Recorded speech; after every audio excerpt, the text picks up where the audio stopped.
Hi, and good afternoon, and welcome to a working lunch with Nordin. We're very excited to have Dr. Kavitha with us today. She's come incredibly well recommended from everyone in the industry who knows about anything to do with cyber and data resilience and digital resilience. And it's something that we're really going to start to look at in terms of addressing some of the issues, especially faced by journalists around cybersecurity and their own digital resilience. So, Dr. Kavita, I'm going to uh, hand it over to you. It's hard to introduce someone with such an amazing resume, but I'm going to hand over the floor to you and let you give us a bit of a background on yourself and also what you are thinking in terms of how we need to move forward around this issue. Hello, Nordin. Thank you very much for having me here in this show, and I'm very delighted to be as part of your program as well. I used to be a follower, and I really like all the programs that you have covered. And today's topic that we're going to talk about what kind of cyber threats that the journalists should be worried about. So let us first of all understand the digital security. But before I go on to my topic, and I like the way that Nordin actually introduced me. Um, my resume is a very small resume, not much to talk, not much to highlight, but I'm a BCP practitioner in Malaysia, and I've been doing cybersecurity and also information security, disaster recovery and business continuity for the past 20 years, and heavily got involved in many large government projects as well as private sectors as well. So that has actually given me some great exposure to where we are today and to whatever that I've achieved. I should thank all my partners that I have collaboratively worked. So today, being with Nordin and also this platform, given me another chance to share the information that I have with me, those experience that I had with me for the past 20 years. To make it in this 30 minutes time, it's going to be a great challenge, but I really hope that all of you that are listening and viewing us today, you could get some tips from us. And if you think of reaching us out, so you can always do that through Nordin. And I'm also willing to share my email address later so we can connect later. But Now, Nordin, Dr. Kavita, sorry, Doctor, just to interject. Now, Dr. Kavita, when we talk about this idea of digital safety, and of course, journalists are out there everywhere. You know, they are quite literally putting themselves on the front line of the digital reality that we are seeing nowadays. What are you seeing as some of the major threats? oh, that's okay. When you talk about the digital security, all of us know that today we can't leave ourselves without internet, without connection. Every time we move with our tablet, we have our mobile, we have our data connection, and then we always on the web services. We also have a lot of softwares and application running on our laptop, running on our mobile. And all this, of course, it's giving us a great path for us to be more advanced technologically, number one, and get information on our hand just like that within seconds. It's no longer for me to wait for the paper to be released on the next day. Then I go and buy a queue and I go and buy the paper to get my first input. No longer that way. Today, if I just go to any of those platforms, with just one click away, I should be able to get my first-hand information. And all this job is being done by the journalists. And they've been doing a great job.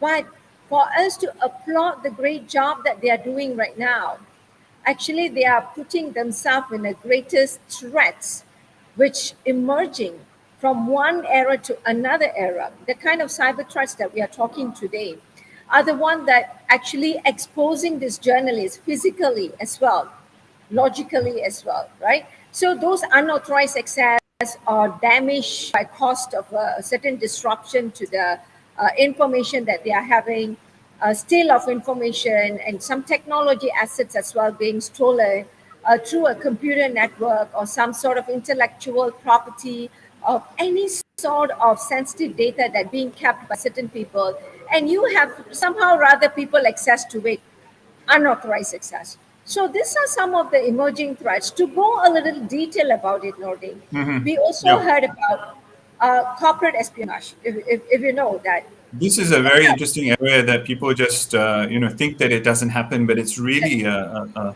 thriving industry for cyber criminals. Exactly. And this is actually a great pose of a risk for industries, that the espionage actually to steal the trade secrets of a company, right? So before that company could close the deal, whatever information that they've been keeping as a secret in the company is already being taken and used by the competitor, and we don't know how does that Mm. happen, right? It is actually impacting the reputation, their sales, and their people. And another example that I could actually give with you is the disgruntled insider. Most of the Mhm. companies actually thinks that the attacks are happening from outside. I should be more Mhm. worried about external attacks rather than the inside attacks. But what research says or exposes that, revealing that 80% of the threats are inside, only Okay. 20% should be worried about outside. So those disgruntled insiders are the common source of cybercrime in an organization. So if you don't do Mhm. anything about that, whatever knowledge that they have about sensitive data in your company, you can just forget Mhm. about it. So these people easily can take away with them and do anything that they wanted to do. Now, Okay. Doctor, sorry, Dr. Kavitha, I want to ask you now. Let's focus in on this internal threats. I will come to the the digital espionage, that corporate espionage, because that sounds like really sexy and really interesting. And I'm sure there's a guy in a suit that's like, I'm Bond, James Bond. Yeah, But exactly. let's look at the kind of a more mundane internal threat. Now, for me, I always look at around companies who are preparing large tenders and large bid documents. Yes. And there's a massive team of people around that, and then there's a massive opportunity for digital leakage. Now, tell me, I'm thinking, the finance teams, the sales teams, the bid purchasing teams, all that data, but where do we need to start solving the problem? Where in the organization needs to be like, hey, this is our problem that we need to solve?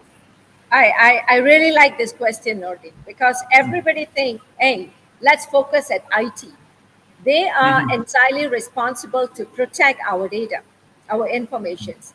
But when you talk about the department that getting involved as a whole in running the organization, it is not the IT alone that we should be looking at. Yes, IT team or IT head or IT manager, the CTO, they are responsible in providing the infrastructure, the secure application, the secure network, and all that. Now, but who are the user? The large scale of the users are the people like HR, finance, procurement, project management, and all these people who also get involved in bidding for a large scale of tender and all kind of information related to the company, to financial information, the trade secrets, the and everything related to the project, the solution papers actually, yeah, these are highly valuable and highly sensitive. So where do they store?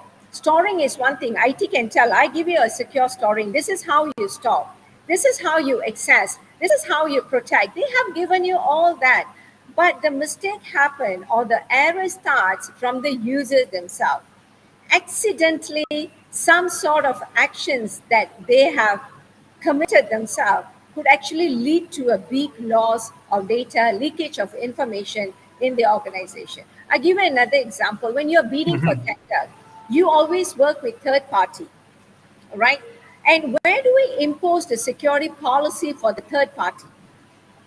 When the third party have an excess of the tender information where they need to share information, and when you don't impose, you don't enforce the security policy in the organization, and you don't communicate to your third party like your partners, your vendors, there Mm-hmm. is also a big loop where all information get leaked. This Mm-hmm. has happened, Nordic, in my real Now, yeah, experience. exactly. Yeah, Now, when we start to think about, those third-party vendors, what I mean, when you start to think about, no, now we're talking about supply chain. Now we're talking about value chain. exactly. Now we're talking That's right. about external parties. Do companies even realize that they need to develop policies around this digital security, or are Very good they question. just like, oops, let's not do that again, and the $100 million contract goes out the window. Mm. How how prevalent is this type of competitive behavior?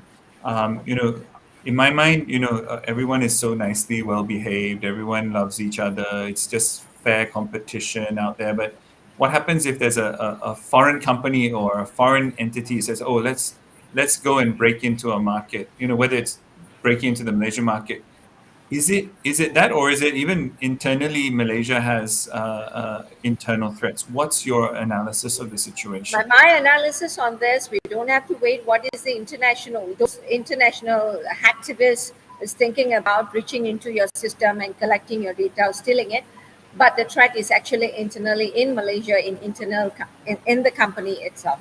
Hmm. You did mention about the policy to be imposed. Yes, they have information security policy, but many people do not give care on it, right? Even for a project, this is very important. Even when you're running a project, the project must have project information security policy, and it need to be implemented and enforced. But very likely you see the PMO practice, they only look at issue and risk management. But my suggestion to PMO, you must look into issue risk and cyber security management. So that is Okay. lacking there. So I'm Hmm. coming back to the internal Yeah, practices, exactly. all right? So Exactly. And it's an internal practice. So with all this kind of threats that we are facing, the same threats is also imposed to journalists as well. From the industry exactly. perspective, Good. Come back to that. Yeah. yeah, from the industry perspective, or company perspective, I mean, we did derived into the project perspective, how a project need to ensure that their communication is secure. Like you say, some Hmm. of the documents are freely being shared over email and it is not encrypted, and they are Hmm. shared on cloud. And how do you ensure that there's a the access control is there? So these are the Hmm. things that I would again come back to the information security policy implementation. And you need to ensure that even if it is your vendor, your partner, third party, or whoever that actually get involved in this project, they need to also get the practices up in their hand. And Hmm. again, goes back one before we touch about the journalist exposure. Let's talk about the human resource, the HR department, Hmm. their roles and responsibilities in actually making sure that the process of hiring, process of I mean like communication, and all this also come into their responsibilities. So here we have the vendor, the procurement department. Here we have human resource department, finance department.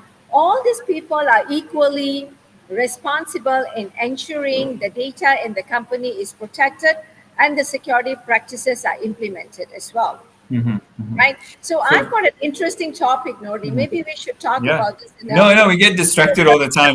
It's so much we digress. We find all kinds of tangents and that. And of course, tomorrow you're one of our speakers for the Malaysia Global Business Forum, weaponizing, addressing weaponized information in the media. But media. you're also talking about the flip side of what happens to journalists. So coming back to the to this journalists as a key component of this communication infrastructure that goes on. Sometimes they get information from a client or from a company.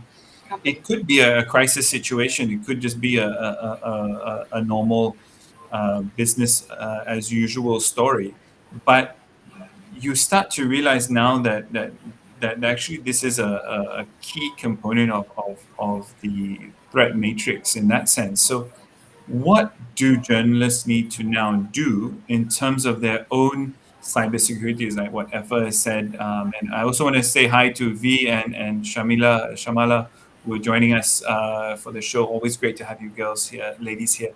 But when we talk about journalists protecting data, how is that? And the other thing I was thinking of earlier was the Whistleblower Act. I don't know where does this all fit in. There's so many pieces to this puzzle. Yes.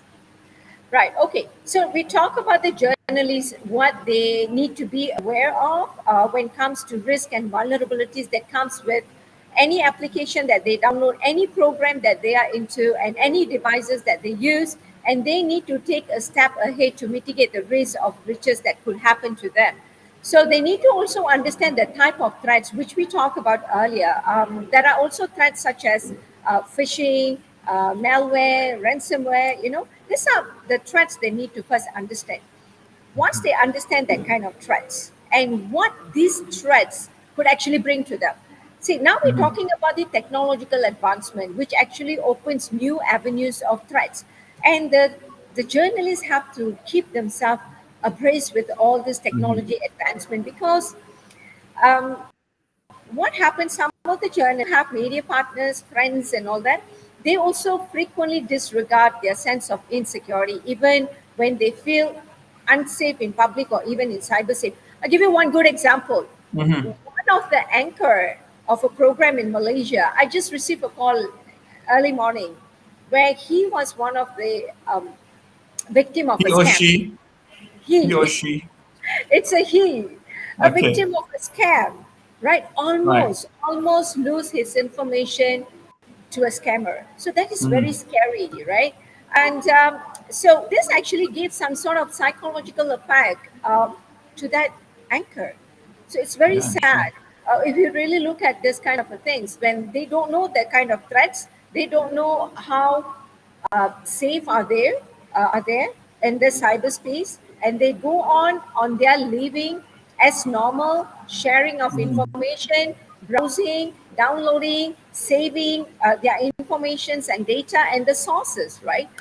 See, Mhm. sources are very, very key for the journalists, and they need to really know how do they protect the sources and protect themselves when they are online. Exactly.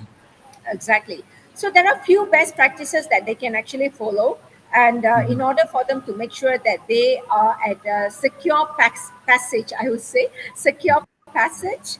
They are doing their due diligence, collecting data, collecting informations, and start making use of it for their portals, for their media usage, and all that. Now, people say about password, right? Mhm. When first thing come to in my mind, oh, it's just a password.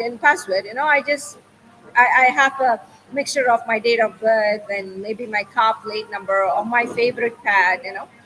But very often they forget how to securely use this password. Create a strong password. The authentication is the most important aspect of privacy, and password plays a very important role there. So they need to know that if the password is too simple, password is too vague, it is easy for cyber criminals to crack it. So it is best practice to make sure that the journalist, first of all, learn some way to create a unique password and to make sure it's temporary and you know where you're storing it. That's Mhm. number one.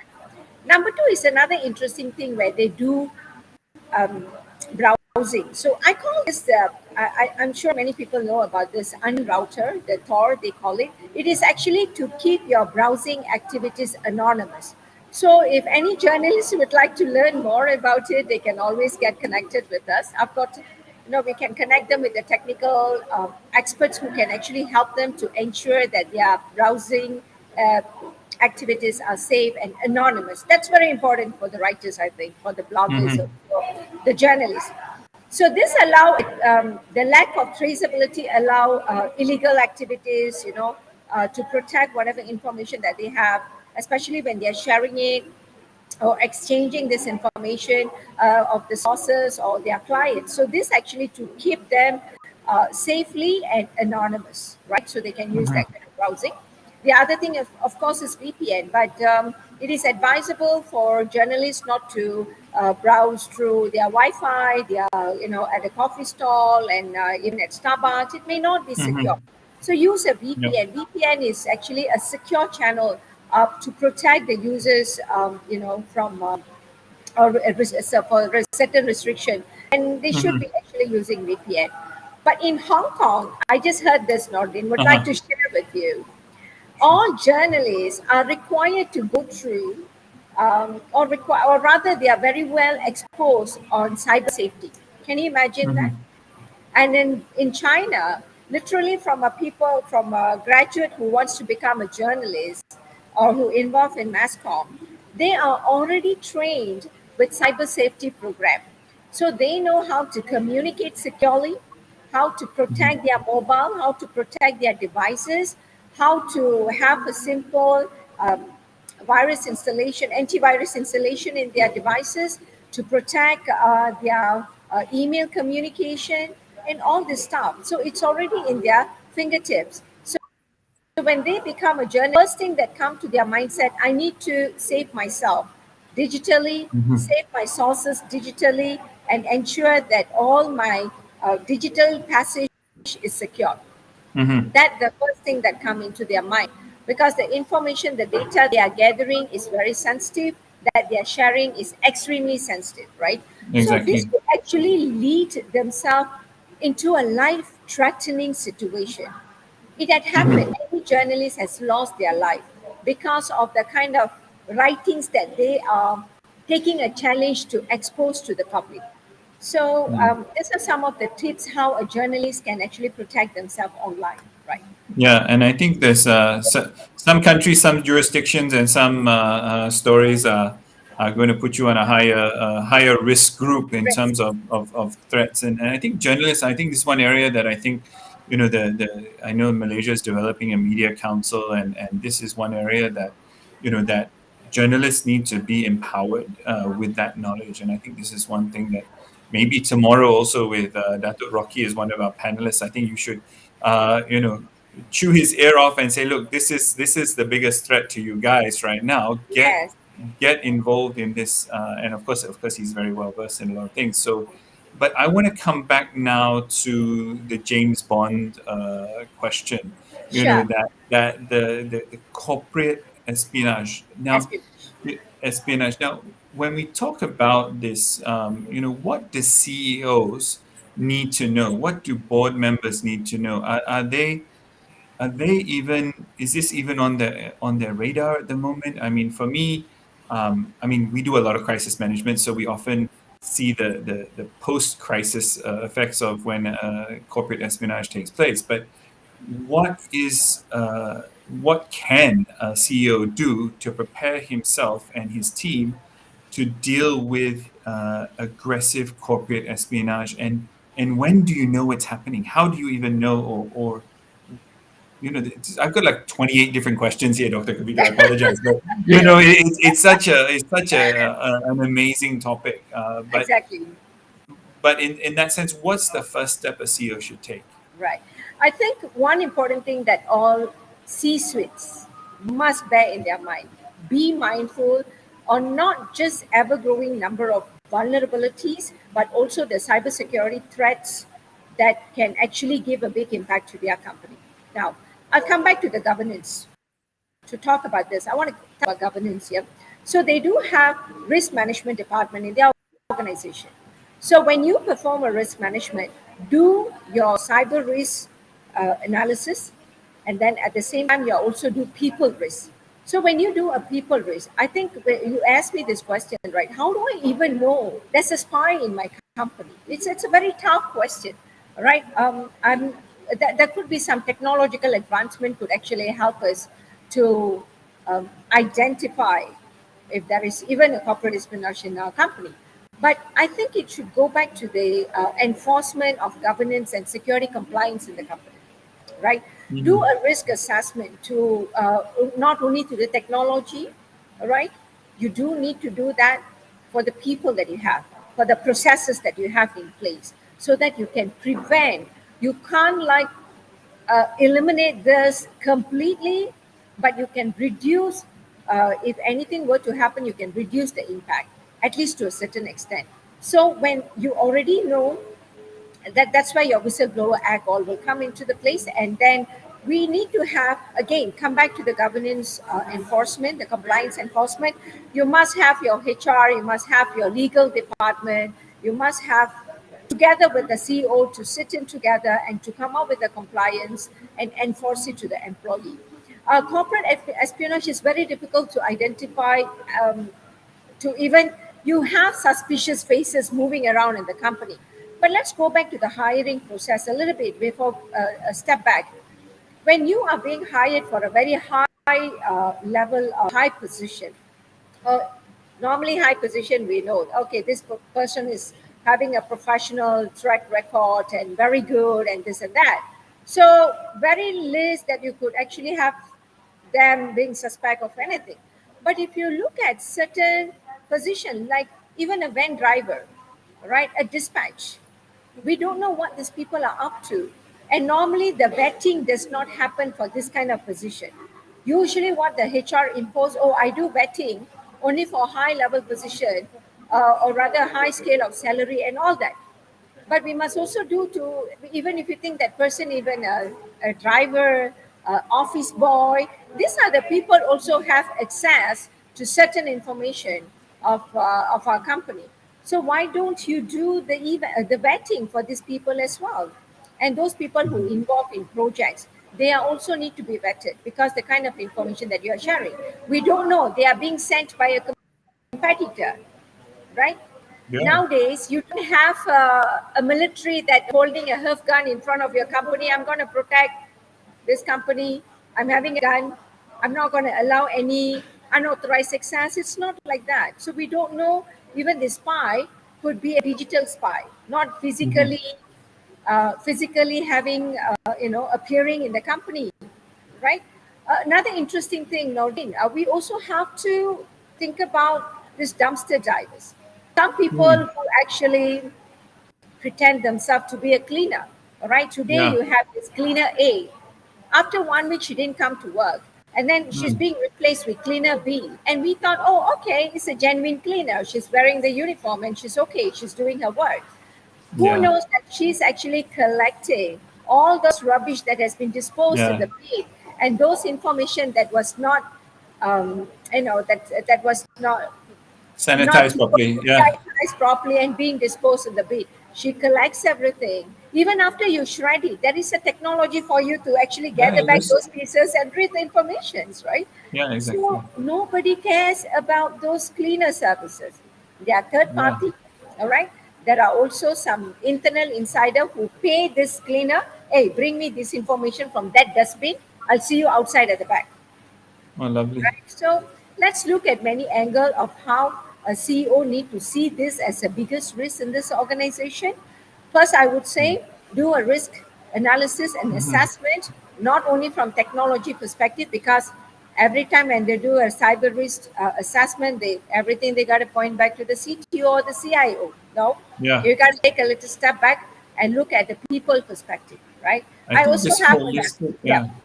This Sorry, go ahead. holistic approach is got to start to come into play because in a sense the cyber criminals are very advanced. They've taken advantage of COVID-19 to sharpen their skills, and there's Yes, plenty of new loopholes. They're good at what they do.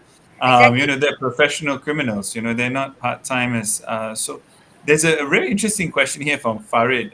Farid Abdul Ghani has said there's an unverified report, which we can take at face value, that 50% of companies have already been compromised. And by the smile on your face, you probably know the report.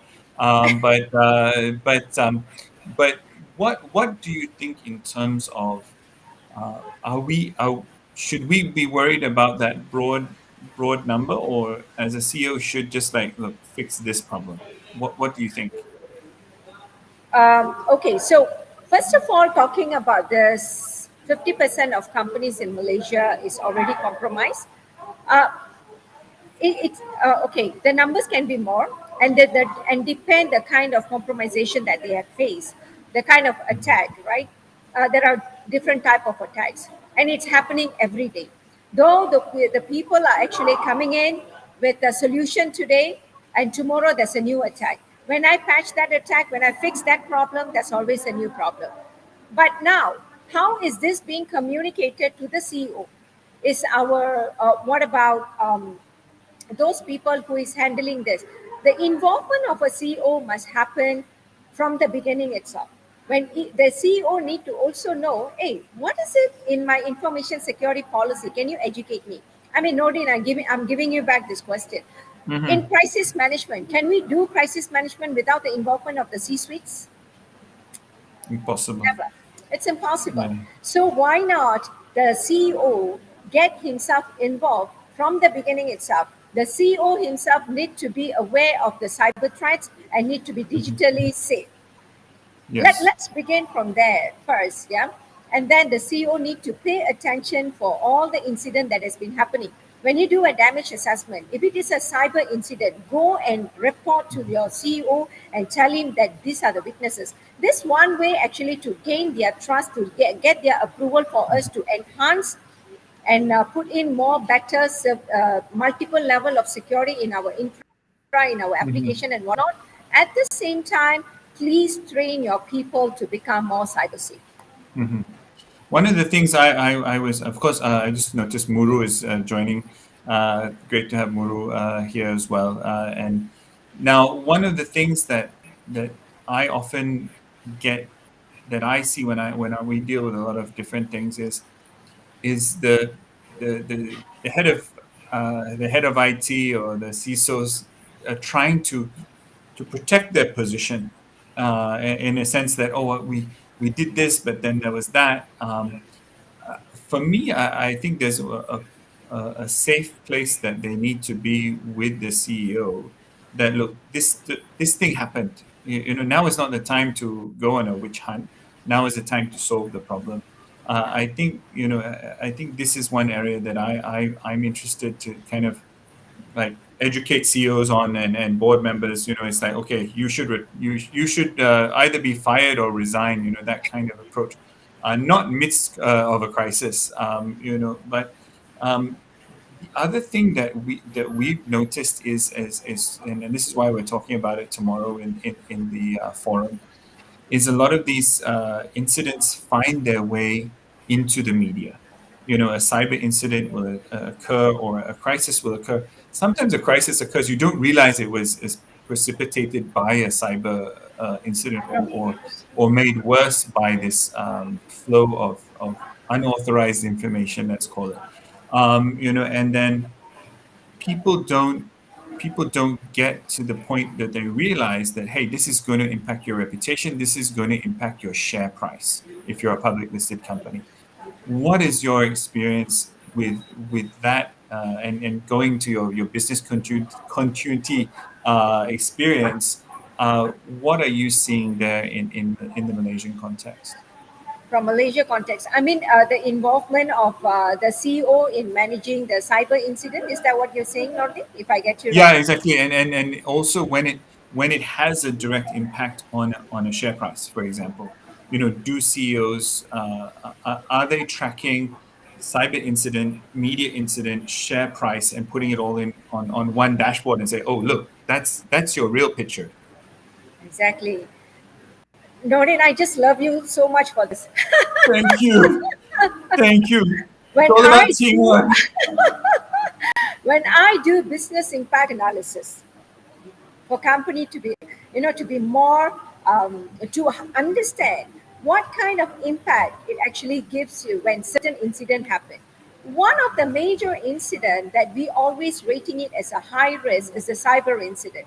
And when Mhm, cyber incident happen, it has got financial impact, it has got reputation impact, employee impact, legal impact, and all this impact. Even to a certain extent, it's environment impact, project impact, mhm. right? So we every time reveal this information to the CEO. I must tell all our CEO in Malaysia, they are doing very well. Good, They good, have all the time. It's good. very difficult to get their time. And then most of the company that I'm doing my BCP, I would love to meet the CEO before I even start the project, but CEO will be the last person after I finish my project. That shows how serious are they when it comes to business continuity, disaster recovery, and cybersecurity risk management. So I urge all the CEO to pay attention, because today all the hard work that you're doing in having this information being protected in your organization. Look, data is the biggest asset in your company beside the people, at the same Mhm, value of the people, I must say, nowadays. And you mhm, can't afford to lose them. And when we do a cyber risk assessment, please pay attention the kind of impact it actually brings to your company. Financial, reputation, share market, and everything. So mhm, CEO must play a critical role first to understand what is this cyber risk about. Two, what are the impact it can actually bring to your company. Three, what is the strategy that we can have in our company to protect from if that thing happened, what do we need to do? Number four is about cyber crisis management, cyber Mhm. incident crisis management. I really love Yeah. to talk about it in our next show. I know, right? We're gonna have to do about 3 or 4 more shows just Yes, to. I mean, I think we got sidetracked twice, and that James Bond, cyber, what do you call it? corporate Corporate espionage. cyber espionage. I think got us. Um, Dr. Kavita, we have gone over time. I knew we would. I knew we would. But we get you again tomorrow, which is wonderful at the Malaysia Global Business Forum event. My So pleasure. I'm excited to dig into this issue with you more tomorrow, and you're one of our important speakers. So I look forward to seeing you tomorrow in person, and I look forward to everyone joining us tomorrow um, at the Malaysia Global Business Forum. And I wanted to take this opportunity to thank you for joining us on a working lunch with Nordin. I think we need to have more lunches and actual physical lunch. So with that, thank you Definitely. very much, Dr. Kavita. Thank you, Nordin, for having me here. Pleasure is mine as well. Looking forward to meet you guys tomorrow. Love you all. Thank you. Bye bye. Bye.